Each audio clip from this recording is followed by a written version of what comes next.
Elle sillonne les routes de France depuis juin pour sensibiliser aux enjeux de la corruption. L'association Anticorps vient à la rencontre des habitants avec l'objectif de renforcer l'engagement citoyen et mobiliser de nouveaux sympathisants.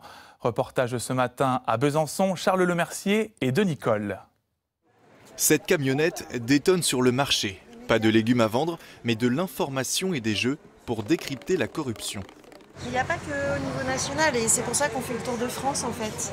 C'est aussi, il y a la corruption, ce qu'on appelle de basse intensité, c'est-à-dire dans des petites communes, des petits passe-droits. On n'est pas que dans le procès Sarkozy-Kadhafi par exemple. Voilà.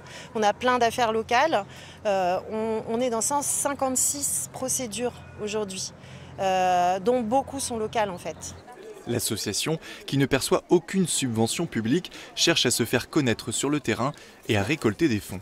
On ne voit pas souvent des associations qui luttent contre la corruption. Ce n'est pas des sujets qu'on entend parler souvent. Voilà. Donc ça m'a interpellé. Bien sûr qu'il faudrait que ce soit davantage connu parce que vous n'entendez rarement les médias en parler. Nous sommes bien d'accord. On se protège. Vous savez, je suis trop âgé pour ne pas avoir appris l'histoire de ce pays. Ils dénoncent, ils osent faire ce que tout le monde devrait faire. Et j'en ai souvent entendu parler et je trouve qu'ils ont beaucoup de cran. Anticorps a déjà 10 000 adhérents mais souhaite, avec ce Tour de France, faire naître des envies militantes au niveau local, car l'association n'a pas de référent dans le Doubs. Et pour évoquer le travail de l'association Anticorps, Élise Van Beneden nous a rejoint en plateau. Bonjour. Bonjour. Vous êtes avocate au barreau de Paris et vice-présidente de l'association Anticorps. Anticorps, on l'a vu, c'est 10 000 adhérents en France, 80 groupes locaux, mais aussi, on l'a vu dans le sujet, vous continuez d'essayer de convaincre de nouvelles personnes de rejoindre l'association. Oui, absolument. Notre objectif premier, c'est la sensibilisation. On veut faire comprendre aux citoyens que la corruption, c'est grave et que ça coûte beaucoup d'argent, puisqu'il y a un rapport qui a chiffré la corruption à 120 milliards d'euros par an uniquement en France. Donc c'est quelque chose qui nous coûte en tant que citoyens et on est tous victimes de la corruption. On paye plus d'impôts pour compenser cette somme, mais il y a aussi des inégalités très fortes qui se créent du fait de la corruption. On n'accède pas à un emploi public, par exemple, on n'accède pas à un marché public et de manière générale, on accède beaucoup moins aux services publics dont on a besoin en tant que citoyen. Et on vient dire aussi que notre travail est local.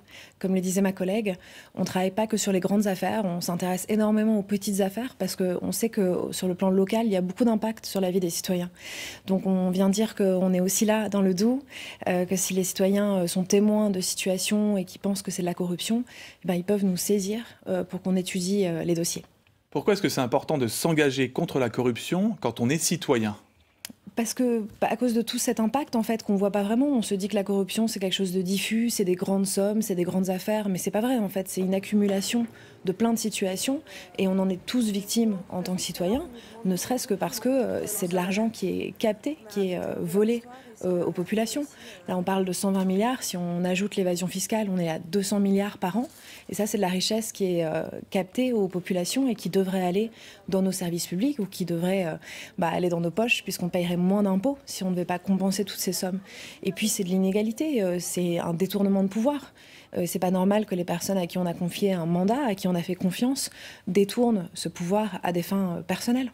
Les signalements de citoyens pour Anticorps, c'est essentiel ?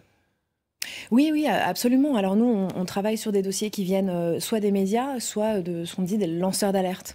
Et n'importe quel citoyen peut être un lanceur d'alerte. À partir du moment où vous avez des informations sur un détournement de pouvoir ou un détournement d'argent public, ça rentre dans le champ d'action de l'association.